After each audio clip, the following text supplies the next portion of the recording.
Une fois encore, nous vous souhaitons la bienvenue sur notre chaîne YouTube.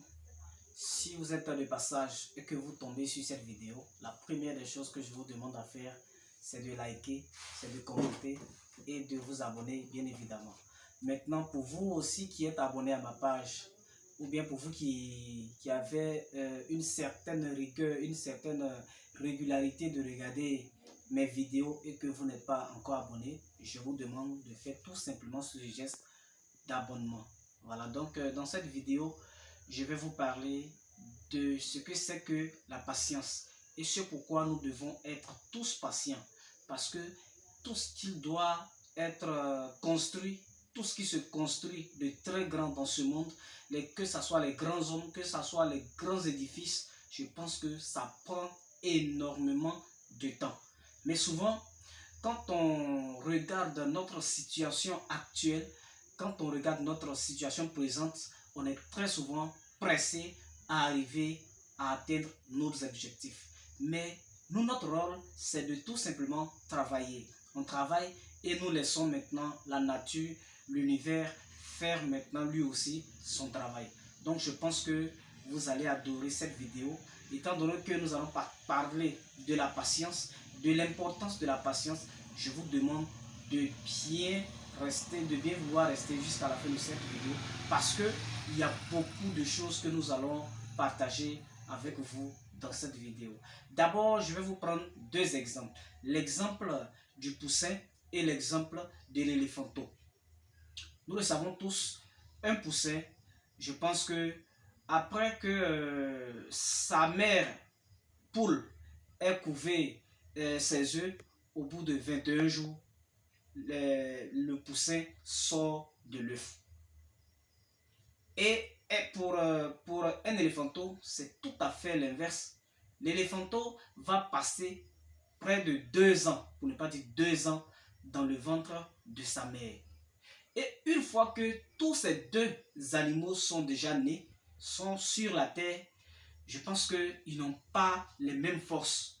Quand on prend le poussin, un poussin, même au-delà de 10 jours après une éclosion, je pense que l'épervier est capable de venir soulever un poussin, l'emporter dans les airs et s'envoler à des kilomètres et des kilomètres avec ce poussin dans les airs avant la consommation. Mais nous voyons un éléphanteau qui vient de naître, qui a passé 2 années dans le ventre de sa mère. Même le vent le plus violent ne peut pas déplacer un éléphanteau, bien qu'il soit éléphanteau. Donc, nous voyons tous que la durée aussi détermine la solidité et l'endurance et la qualité de tout ce qui naît. L'éléphanteau qui a fait 2 ans dans le ventre de sa mère et le poussin qui n'a fait que 21 jours dans l'œuf n'ont pas les mêmes capacités de résistance quant aux choses qui leur arrivent. Donc nous voyons que quand tu veux construire quelque chose de plus grand, d'énorme, que ce soit ta personnalité que tu veux construire parce que tu veux être une personnalité de qualité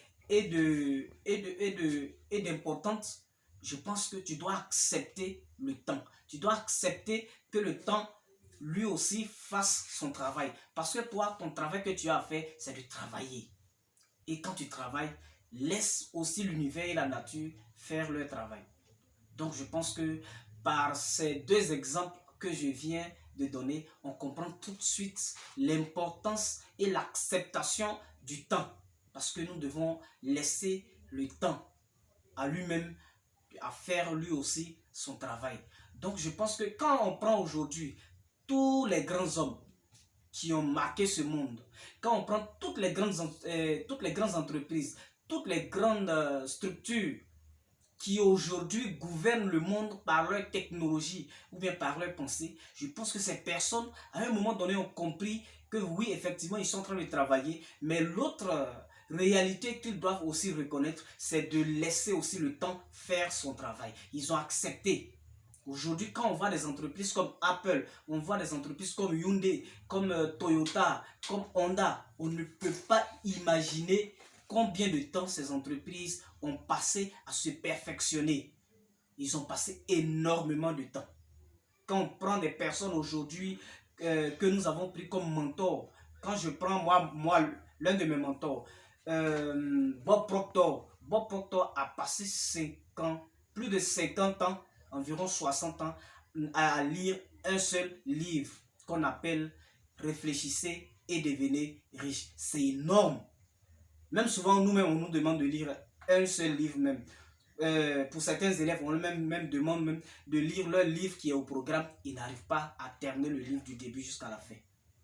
Donc nous voyons, mais pour quelqu'un qui va passer plus de 56 ans à ne serait-ce qu'à lire un seul livre, à l'étudier et à comprendre ce qui est à l'intérieur, nous comprenons tout simplement que c'est vraiment énorme. Et il faut accepter. Mais quand il a passé plus de 50 ans à lire ce livre, nous avons vu les résultats de Bob Proctor avant que Dieu ne l'appelle l'année dernière, en 2021. Donc pour dire que tout ce qui doit être de grand, si vous voulez réaliser quelque chose de grand, que ça soit en entreprise, que ça soit dans vos relations, je pense qu'il faut laisser le temps au temps. Je pense qu'il faut accepter de passer par certaines étapes.